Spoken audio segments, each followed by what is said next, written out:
উনি যদিও অস্থায়ী সরকার ওনাকে প্রেসিডেন্ট বানিয়েছে, উনি কিন্তু প্রেসিডেন্ট শপথ নেন নাই, উনি দায়িত্ব নিয়েছেন। লুটতরাজ, দখলবাজি, মানে ব্যালটিং, স্টাফিং, যা যা করা যায় একটা 2 নম্বর নির্বাচনের, তার সব কিছু করেছেন। চতুর্থ সংবিধান করলেন, সংশোধনী করলেন। তিনি প্রেসিডেন্ট পদে আসতেছেন, প্রধানমন্ত্রী হইতেছেন, প্রেসিডেন্ট হইতেছেন। Is just a chaos within himself. তার মনস্তত্ত্বে চিন্তা করে দেখেন। তাহলে আমাদের স্বাধীনতার ঘোষণাপত্রে কি ছিল? বলা ছিল যে রাষ্ট্র 3টা মূলনীতির উপরে পরিচালিত হবে: সাম্য, মানবিক মর্যাদা, সামাজিক সুবিচার। তার কোনটা আসলে উনি গভর্নিং প্রিন্সিপাল আকারে ইমপ্লিমেন্ট করলেন? যে আসলে সমস্যাটা কোথায়, আমাদের খাসলতের প্রবলেমটা কোথায়? কেন আমরা ওয়াদা দিয়ে ওয়াদা রাখি না? সকল রাজনৈতিক দল বেসিক কোশ্চেন, যেটার দ্বারা, এবং কাদের কারণে একমত হইতে পারছি না, যারা এটার দ্বারা সবচেয়ে বেশি ভিকটিম হয়েছেন। এবং that's the irony and the tragedy of the nation. যেই জিনিস যাকে সবচেয়ে বেশি কষ্ট দিয়েছে, স্টকহোম সিনড্রোমের মতো অবস্থা হয়েছে, যে আমি মেনে নিয়েছি এটাই আমার নিয়তি, তাহলে পরিবর্তন দরকার নাই, এটাই নিয়তি, আমি করব, আমাকেও করবে। আমি আবার হয়তো 5 বছর পরে প্রস্তুতি নিচ্ছি, এরপরে আমি ঘুরে ফিরে আসলে আবার করব। তাহলে এই কাঠামোগত মনস্তত্ত্ব এবং রাজনৈতিক সত্তা বদলের নামকে আমরা দিয়েছিলাম নিউ পলিটিক্যাল সেটেলমেন্ট, যে এই রাষ্ট্রকে বদলে দেবার জন্য নতুন রাজনৈতিক বন্দোবস্ত লাগবে। এখন সেইটার বেসিক ফাউন্ডেশনটা কিভাবে শুরু হবে? প্রত্যেকটা রাষ্ট্রের ফাউন্ডেশন তৈরি হয় তার ক্ষমতা কাঠামোকে আলাদা করা, জবাবদিহিতা তৈরি করা এবং প্রতিষ্ঠান তৈরি করা।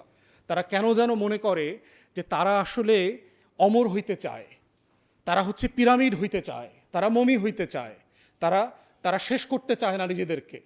এই যে একটা অমরত্ব, এই দেবতা হবার ধারণাই কিন্তু শেখ মুজিবকে বাকশাল করিয়েছে। শেখ মুজিবের নেতৃত্বে প্রথম ফ্যাসিবাদী শাসন ব্যবস্থা তৈরি হয়েছে। এই অমরত্বের ধারণার কারণে কিন্তু 4,000 কোটি টাকা গরিব দেশের টাকা দিয়ে শেখ মুজিবের পরিবারের মূর্তি বানানো হয়েছে। এই অমরত্বের কারণে কিন্তু হাসিনা বিদায় নিতে চায় নাই। এই অমরত্ব হচ্ছে রাষ্ট্রকে, রাষ্ট্রের রাজনৈতিক দল এবং ব্যক্তিকে নাগরিক সত্তা আকারে বিল্ড করতে দিচ্ছে না, ইনস্টিটিউশন তৈরি করতে দিচ্ছে না। তাই আজকে রাজনৈতিক দল আকারে, কর্মী আকারে আমাদের এই তর্কটা, আলাপটা তোলা দরকার। আমাদের যারা গার্ডিয়ান আছেন, মুরব্বীরা আছেন, তারাও আমাদেরকে বলা দরকার যে সমস্যাটা কোথায়, সংকটটা কোথায়। কদিন পরে এনসিপি ক্ষমতায় আসলে কি আমাদেরকে এই একই আলোচনা এনসিপিকে নিয়ে করতে হবে? এবি পার্টি ক্ষমতায় আসলে কি কয়দিন পরে একই সমালোচনা এবি পার্টিকে নিয়ে করতে হবে? কারণ জাতিগত খাইসলত যদি না বদলায়, তাহলে যা কিছু নতুন তাহাকে পুরাতন বলিয়েই মনে হইবে। আমরা যখন দেশের বাইরে ছিলাম, তখন যেটা আপনার স্টুডেন্টরা মেসে করে থাকতাম, তো শাওন ভাইয়ের মনে থাকার কথা, তো রাতের বেলা কাজ টাজ করে বাসায় এসে, ডক্টর নাবিলাও ছিলেন,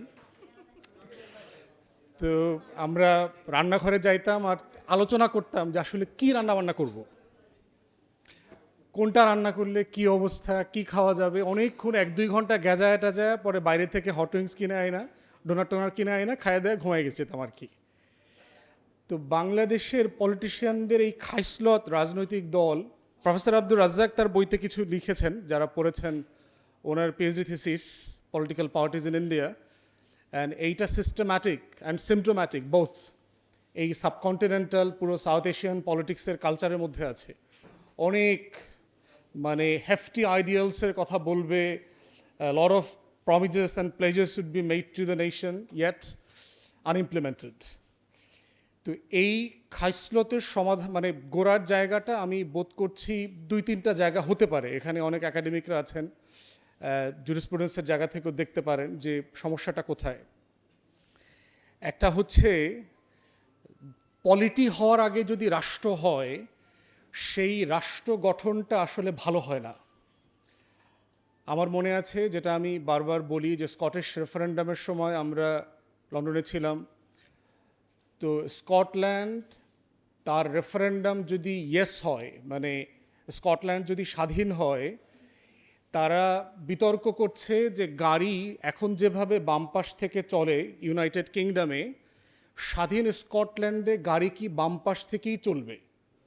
এখন যারা প্রচণ্ড এন্টি ইংল্যান্ড, আপনারা লোকাল পলিটিক্স বুঝলে বুঝবেন আর কি, যে এন্টি ওয়েস্টমিনিস্টার একটা ভাইব আছে স্কটল্যান্ডে, তো তাদের অনেক আর্গু করেছে যে না, আমরা যেহেতু স্বাধীনই হচ্ছি, তাহলে যা কিছু রানীর আমরা তার কোনোটা করব না। তখন কার্টুন আঁকা হইল, যে আপনারা জানেন যে চশমাটা আমরা যে পরি, এই চশমাটা তো আমরা ফোল্ড করি আবার ডানে বামে এটা ঘুরায়া। তখন কার্টুনে জিজ্ঞেস করতেছে, রানী তো চশমাটা ডানে বামে ফোল্ড করেন এবং ওই চশমাটা পরেন, স্বাধীন স্কটল্যান্ডের নাগরিকরা চশমাটা কিভাবে ফোল্ড করবেন? এইটা নিয়ে একটা প্রশ্ন করা হয়েছিল, তারা কি চশমাটা বদলে দেবেন কিনা। তাহলে এটার মোদ্দা কথা হচ্ছে, তাদের একটা পুরো স্কটিশ রেফারেন্ডামের পুরো স্মারক বের করেছে, স্বাধীন স্কটল্যান্ড দেখতে কীরকম হবে প্রত্যেকটা জিনিস। কারণ স্কটিশদের স্বাধীন রাষ্ট্র নাই, কিন্তু তার কিন্তু পলিটি আছে, তার কিন্তু স্বাধীন সত্তা আছে, নাগরিক সত্তা আছে। কিন্তু আমাদের এই অঞ্চলের মানুষের যদি হাজার হাজার বছরের ইতিহাস দেখেন, আমরা মোটা দাগে সবাই এই সাবকন্টিনেন্টে সাউথ এশিয়াতে যারা আছি গত ৮০ বছর ধরে সেলফ রুল করছি। এর বাইরে কিন্তু হাজার হাজার বছর ধরে আমাদেরকে বাইরে থেকে লোকজন এসে শাসন করেছে। এই জন্য আমাদের গায়ের রঙের ভিতরে, আমাদের শরীরের সাইজের ভিতরে, আমাদের চোখে, আমাদের নাকে, আমাদের কানে, আমাদের কথা বলার, আমাদের অঙ্গভঙ্গি কোনো কিছুতে কোনো সিমিলারিটিস নাই। সোনার বাংলা হচ্ছে এমন একটা বাংলা যেখানে আপনি নিউ ইয়র্ক খুঁজে পাবেন, একটা মেল্টিং পট, যে তার চেহারার ভিতরে আপনি কাউকে কাউকে দেখলে মনে হবে তিনি স্প্যানিশ, কাউকে কাউকে দেখলে মনে হবে যে ওনাকে তো উনি শ্রীলঙ্কা থেকে আসছেন না আসলে আফ্রিকা থেকে আসছেন, কাউকে কাউকে দেখলে হবে উনি আরব। আপনি টোটাল একটা ক্যাওটিক সিচুয়েশন পাবেন এখানে। সেই জন্য এই যে পলিটি হয়ে ওঠার যে একটা সিমিলারিটি, যে একটা কনজেনিয়াল মানে অর্গানিক ডেভেলপমেন্ট যেটা লাগে, সেটা আসলে আমাদের মধ্যে হয় নাই। না হওয়ার কারণে যেটা হয়েছে, সাডেনলি আমি রাষ্ট্র পেয়েছি, কিন্তু আপনি যারা রাষ্ট্র পেয়েছে, আমি 60-এর দশকের তর্কগুলো বোঝার চেষ্টা করেছি যে আপনি 71-এ একটা মুক্তির লড়াইতে যাচ্ছেন, একটা নতুন দেশ বানাবেন, সেই দেশটা আসলে কিভাবে শাসন করবেন। আপনি স্বাধীনতার ঘোষণাপত্র ছাড়া মোটা দাগে কোনো গভর্নিং ডকুমেন্ট নাই আমাদের মুক্তির লড়াইতে। তো এখন এই জন্য যেটা হয়েছে, 71 সালে যখন শেখ মুজিব দেশে ফিরে আসলেন, উনি যদিও অস্থায়ী সরকার ওনাকে প্রেসিডেন্ট বানিয়েছে, উনি কিন্তু প্রেসিডেন্ট শপথ নেন নাই, উনি দায়িত্ব নিয়েছেন। তারপরে দেখেন, যেই মানুষটা গণতন্ত্রের জন্য 13-14 বছর লড়াই করে জেল খেটেছেন, সেই মানুষটা 73 সালে একটা বকাওয়াজ নির্বাচন করলেন, যেইখানে 293টা সিট আওয়ামী লীগ পাইল। লুটতরাজ, দখলবাজি, মানে ব্যালটিং, স্টাফিং, যা যা করা যায় একটা 2 নম্বর নির্বাচনের, তার সব কিছু করেছেন। বঙ্গভবনে গিয়ে শেখ মুজিব প্রেসে বললেন, আজ থেকে বাংলাদেশে কোনো অপোজিশন নাই। অথচ ঠিক 3 বছর আগের 70-এর নির্বাচনে যুদ্ধটা কেন হইল?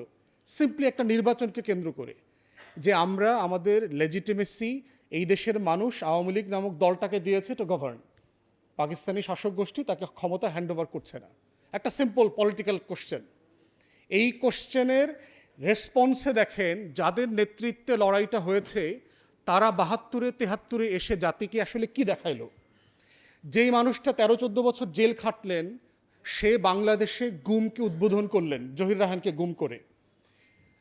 তারপরে হচ্ছে সিরাজ শিকদারকে ক্রসফায়ারে দিয়ে ক্রসফায়ারকে উদ্বোধন করলেন।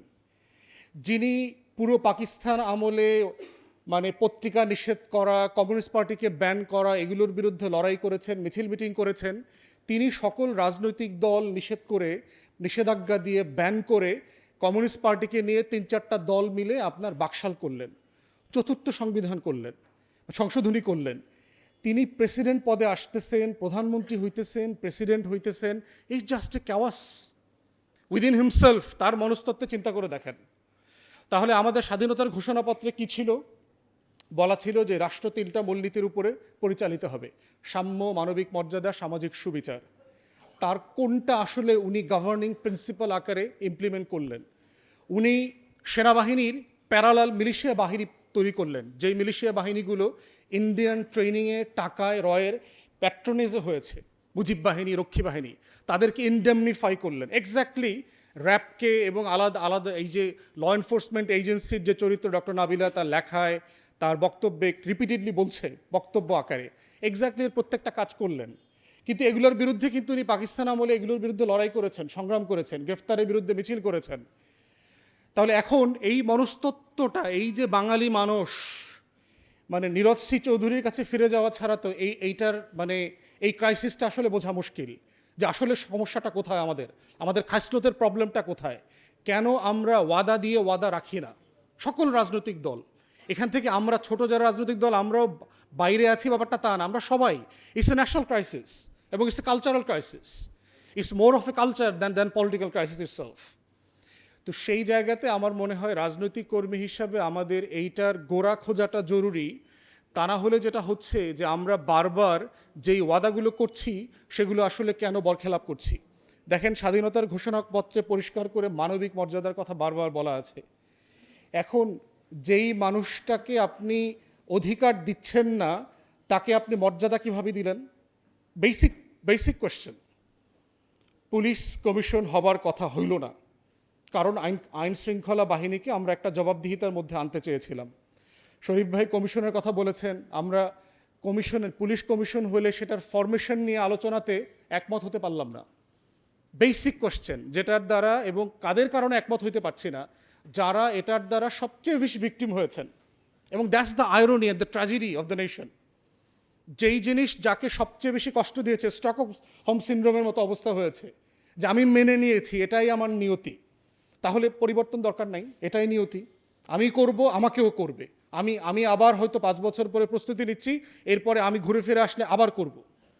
তাহলে এই কাঠামোগত মনস্তত্ত্ব এবং রাজনৈতিক সত্তা বদলের নামকে আমরা দিয়েছিলাম নিউ পলিটিক্যাল সেটেলমেন্ট, যে এই রাষ্ট্রকে বদলে দেবার জন্য নতুন রাজনৈতিক বন্দোবস্ত লাগবে।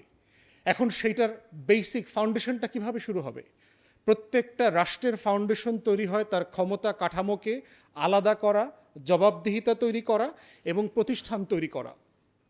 ওয়াই নেশনস ফেইল, ড্যারেন আচমোগলু এবং রবিনসনের লেখা যে বই, আপনার দুইজন ইকোনমিস্ট আমেরিকান, তারা নোবেল পুরস্কার পেয়েছে 24-এ, তারা পরিষ্কার করে বলেছে যে একটা নেশন কেন ফেইল করে। এবং দক্ষিণ আমেরিকা থেকে শুরু করে আরব বিশ্ব, আফ্রিকার বহু দেশের কাঠামোগত অ্যাসেসমেন্ট করে তারা বোঝার চেষ্টা করছে যে আসলে একটা জাতি কেন ধনী হয়, একটা জাতি কেন আবার গরিব হয়, ভেঙে যায়। সম্পত্তির কারণে, তারাই প্রশ্ন করছে বইতে। সম্পত্তির কারণে হয়, অভাবনটনের কারণে হয়। কঙ্গো, সিয়েরা লিওন, এইসব দেশে আপনার পাহাড় আছে, আপনার গোল্ডের, ডায়মন্ডের পাহাড় আছে। আপনারা চিটাগং হিল ট্র্যাক্সে যেভাবে মাটির পাহাড় দেখছেন, এইসব দেশে মাটির উপরে নিচে ডায়মন্ডের, গোল্ডের পাহাড় আছে। তাহলে সেই মানুষগুলো যুদ্ধ করছে কেন? সারাদিন গরিব কেন, অভাব কেন, দুর্ভিক্ষ কেন? উত্তর কোরিয়া, দক্ষিণ কোরিয়াতে দেখেন, একই রাষ্ট্র, একই জিওগ্রাফিতে আছে, একই ফার্টাইল ল্যান্ড, একই কালচার, একই সব কিছু, ভাষা, ধর্ম, সব কিছু এক। একজন G8-এর সদস্য, আর একজন হচ্ছে অভাব অনটনের দুর্ভিক্ষে আছে। কারণ কোথায়? পার্থক্যটা কোথায়? মধ্যপ্রাচ্যে দেখেন, সাউথ আমেরিকাতে দেখেন, খুবই ফার্টাইল ল্যান্ড, জমি জমা আছে, সম্পত্তি আছে, তাহলে রাষ্ট্র হয়ে উঠতেছে না কেন? এই ইনস্টিটিউশন বিল্ডিংয়ের ব্যাপারই হচ্ছে আমাদের পলিটিক্যাল পার্টিজের প্রচণ্ড হীনমন্যতা। তারা কেন যেন মনে করে যে তারা আসলে অমর হইতে চায়, তারা হচ্ছে পিরামিড হইতে চায়, তারা মমি হইতে চায়, তারা শেষ করতে চায় না নিজেদেরকে।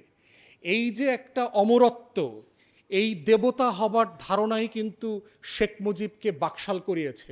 শেখ মুজিবের নেতৃত্বে প্রথম ফ্যাসিবাদী শাসন ব্যবস্থা তৈরি হয়েছে। এই অমরত্বের ধারণার কারণে কিন্তু 4,000 কোটি টাকা গরিব দেশের টাকা দিয়ে শেখ মুজিবের পরিবারের মূর্তি বানানো হয়েছে। এই অমরত্বের কারণে কিন্তু হাসিনা বিদায় নিতে চায় নাই। এই অমরত্ব হচ্ছে রাষ্ট্রকে, রাষ্ট্রের রাজনৈতিক দল এবং ব্যক্তিকে নাগরিক সত্তা আকারে বিল্ড করতে দিচ্ছে না, ইনস্টিটিউশন তৈরি করতে দিচ্ছে না। তাই আজকে রাজনৈতিক দল আকারে, কর্মী আকারে আমাদের এই তর্কটা, আলাপটা তোলা দরকার। আমাদের যারা গার্ডিয়ান আছেন, মুরব্বীরা আছেন, তারাও আমাদেরকে বলা দরকার যে সমস্যাটা কোথায়, সংকটটা কোথায়। কয়দিন পরে এনসিপি ক্ষমতায় আসলে কি আমাদেরকে এই একই আলোচনা এনসিপিকে নিয়ে করতে হবে? এবি পার্টি ক্ষমতায় আসলে কি কয়দিন পরে একই সমালোচনা এবি পার্টিকে নিয়ে করতে হবে? কারণ জাতিগত খাইসলত যদি না বদলায়, তাহলে যা কিছু নতুন তাহাকে পুরাতন বলিয়াই মনে হইবে। ধন্যবাদ সবাইকে।